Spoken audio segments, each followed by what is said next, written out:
Okay, so let's talk about something that I don't know that we've ever really discussed. But what was the most difficult part of being in the band? And we can talk about in-person times. We can talk about COVID times a little bit, though we were only really a band for part of the COVID times. We didn't really do a whole lot. But what do you guys think was the hardest part of being a part of this band? Because I know it was very demanding and our schedules were very demanding outside of the band, so it was really hard to juggle everything and balance everything and have time to rehearse individually and find time in all of our schedules to rehearse together. And we only have 4 of the 5 members here because our 5th member kind of changed a few times. But what would you say was the most difficult part of being a woman-splainer? I think for me at least, determining what my personality was as somebody who was singing lead was definitely an adventure for me. Um, because I was not only thinking about, okay, how do I sound? How do I look?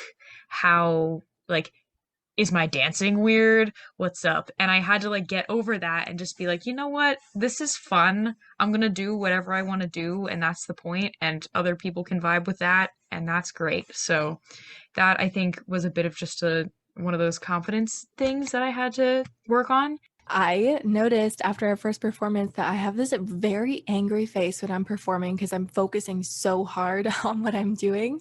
Because I played guitar and I sang and I had, foot pedals going on and like all this stuff.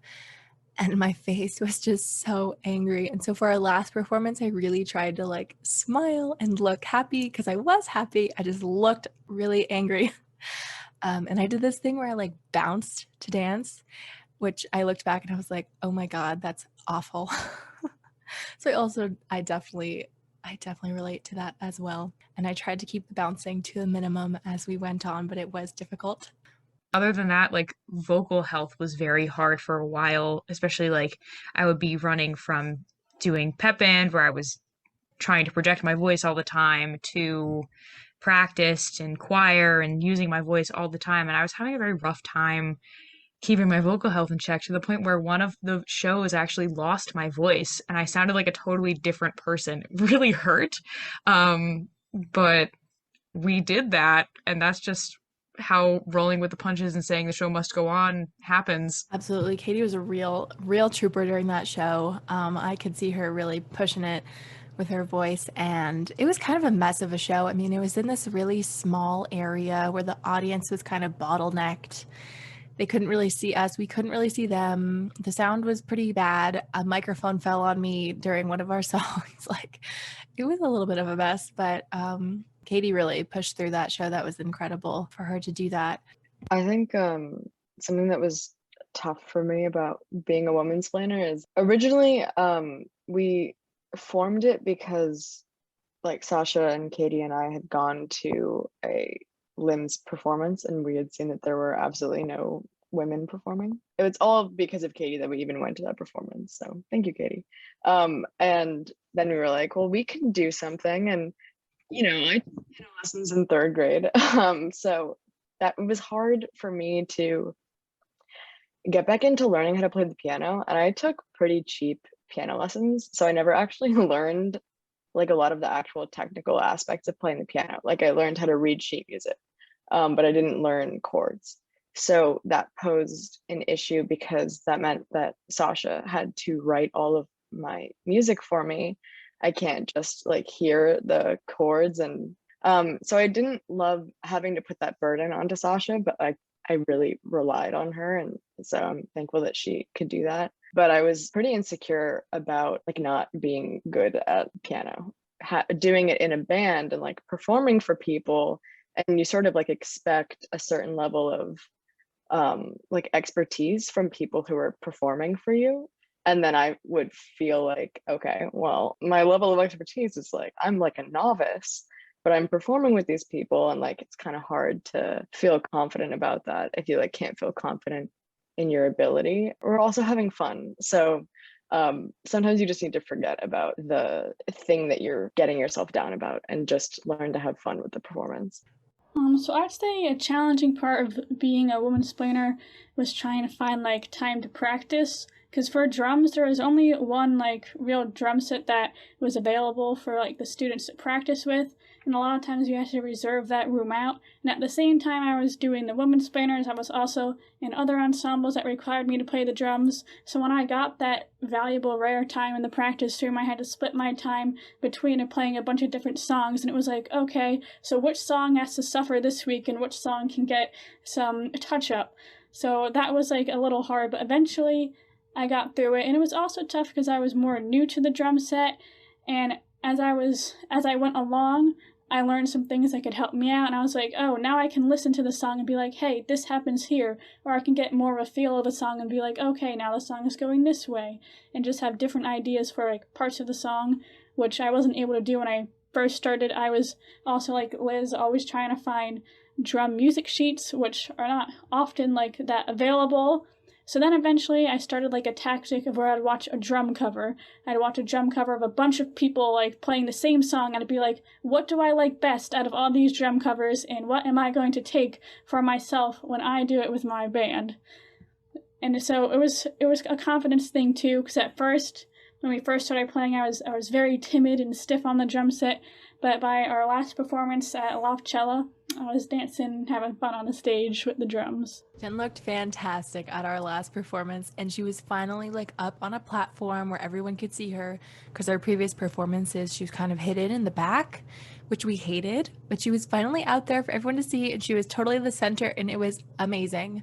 And I didn't know this when we first asked Jen to be in the band, but Jen had just started learning the drum set like right before you joined the band, right? Like you had just started, and I had no idea. Like you picked that up so fast. It was so impressive and amazing. I was blown away when I learned that fact. Jen kind of started talking about how being in the band changed the way that she was able to play her instrument and listen to music. So I'm curious if for anybody else, and Jen, you're welcome to also add on to this some more, but how was being in the band, how did it change your perspective about music, or how you listen to it, or how you engage with it, if it did at all?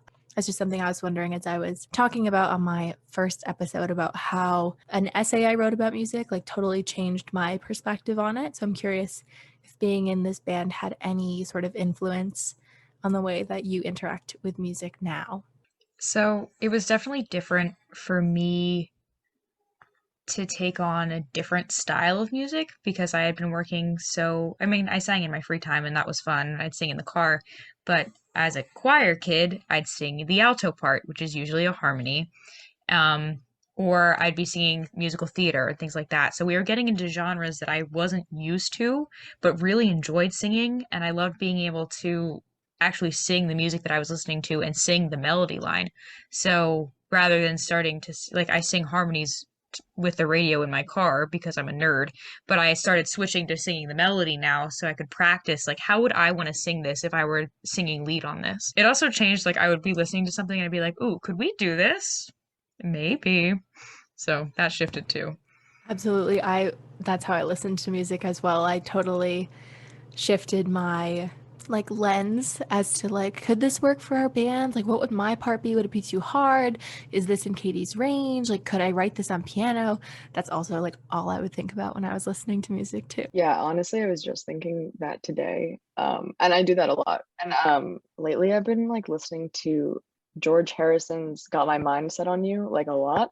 And I was like, I wonder if we could, like, I don't think we could do that, but like, I wonder if we could do that. Like, no, I don't think we can, or I don't think we could, but it's just like fun. There's a new way of like sort of putting yourself into the thing that you're listening to. And also when I do listen to things that have a piano part, I'm like, maybe I should sit down and like see if I can find some sheet music on this, or see if I can just figure it out.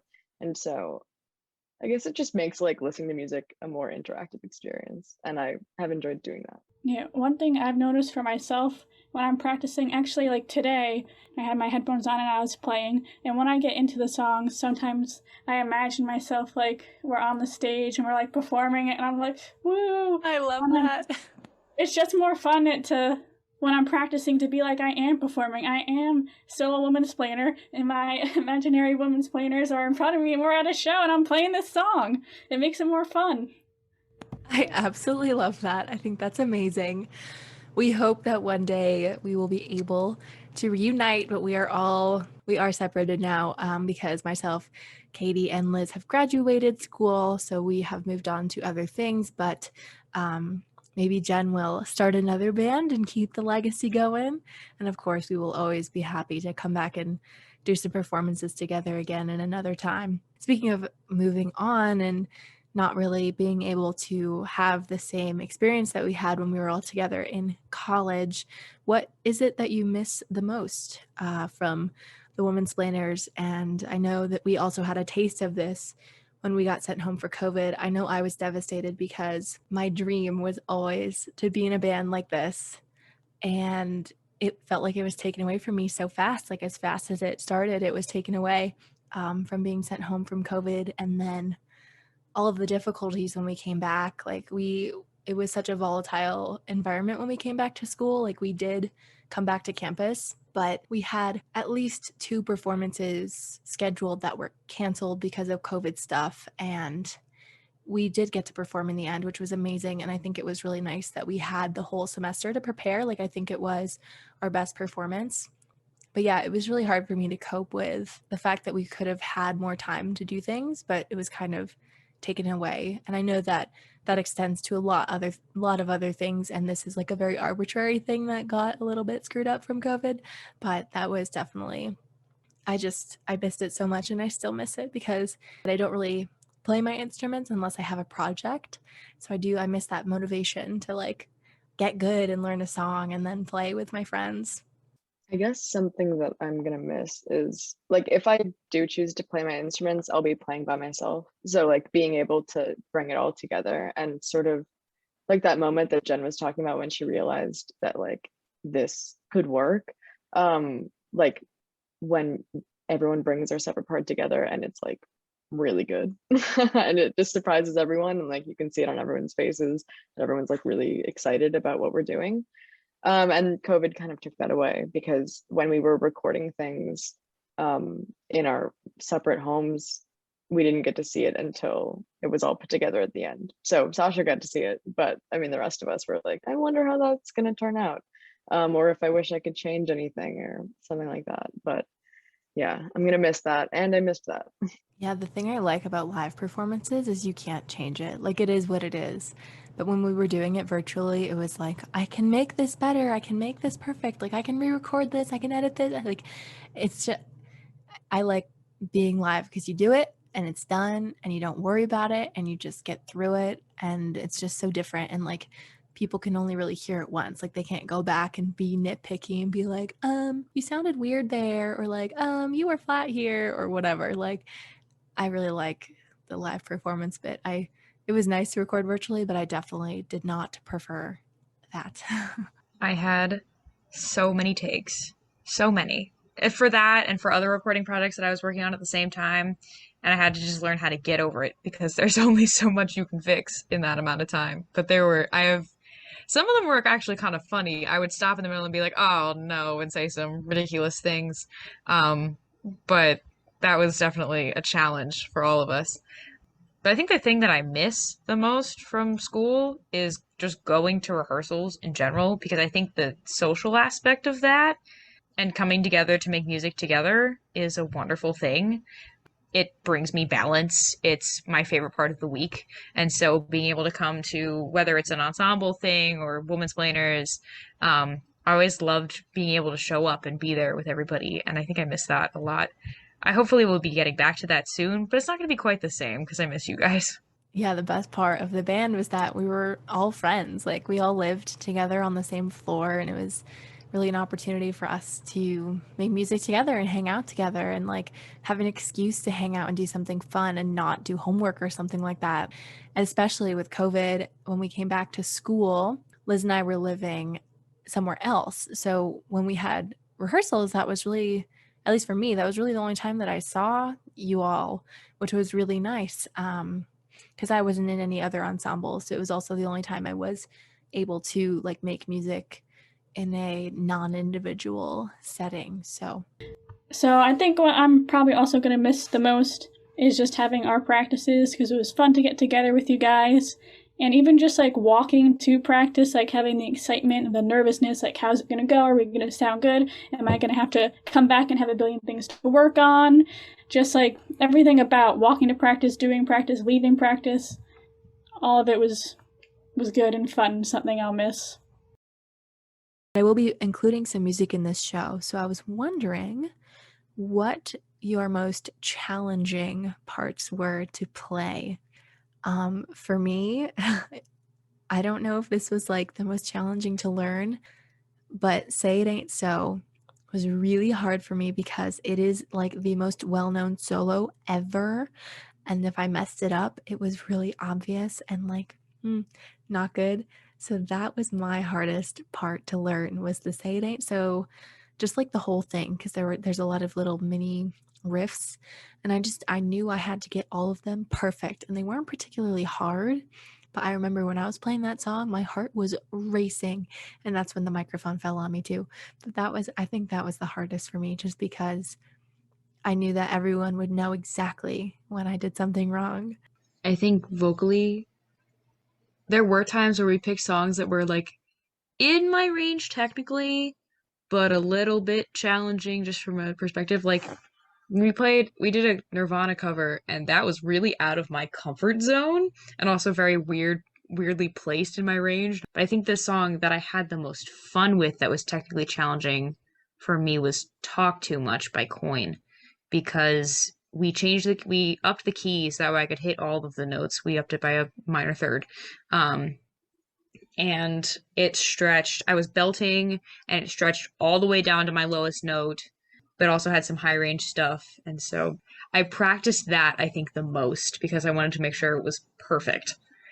And it pushed my limits.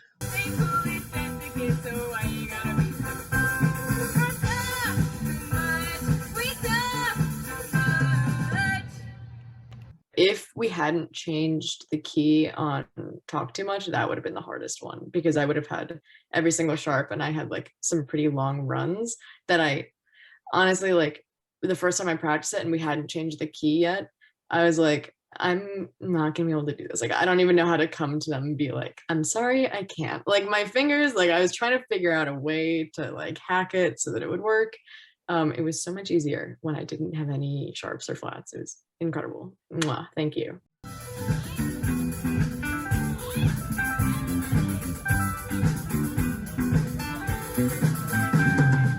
That was so fun. And another one that I thought of when you were talking about the vocally challenging was Electric Love. For me was really hard because that's the one song I think that when I sing along, I sing the melody. So I didn't know the harmonies to that one, and I had to learn them, and I also had to play guitar, and the guitar is like swung and the vocals are not. And it took me so long to be able to do them together. I practiced the vocals over and over and over and over in the car, like whenever I was in the car, so that I could practice. And it was so satisfying to get that down.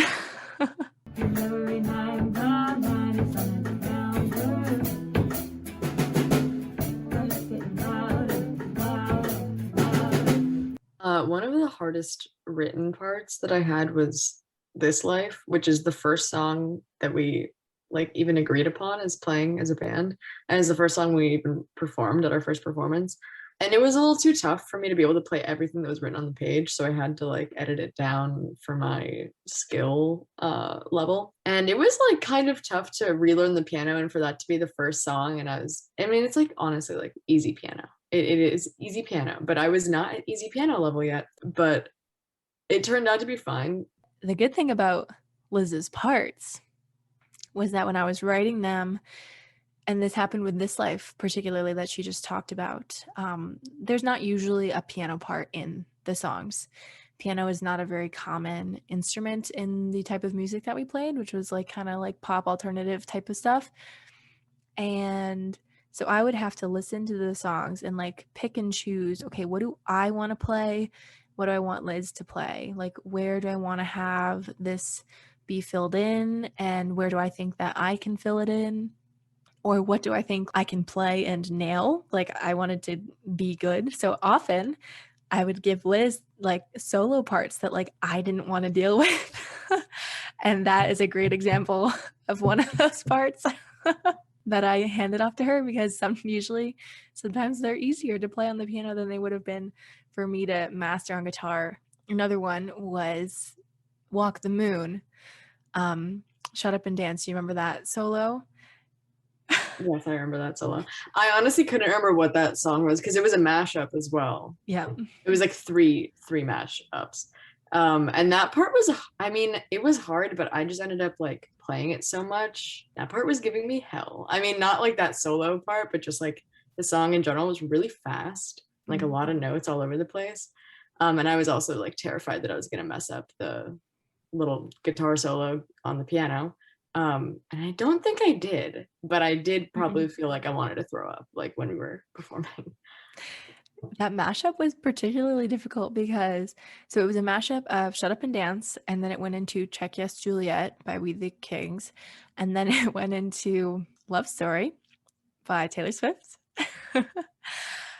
And it kind of switched back and forth between them all. And like the reason I put them together was because they all had the same 4 chords. They weren't all in the same key. We obviously like shifted the keys to make them all in the same key, but they all had the same 4 chords in different orders.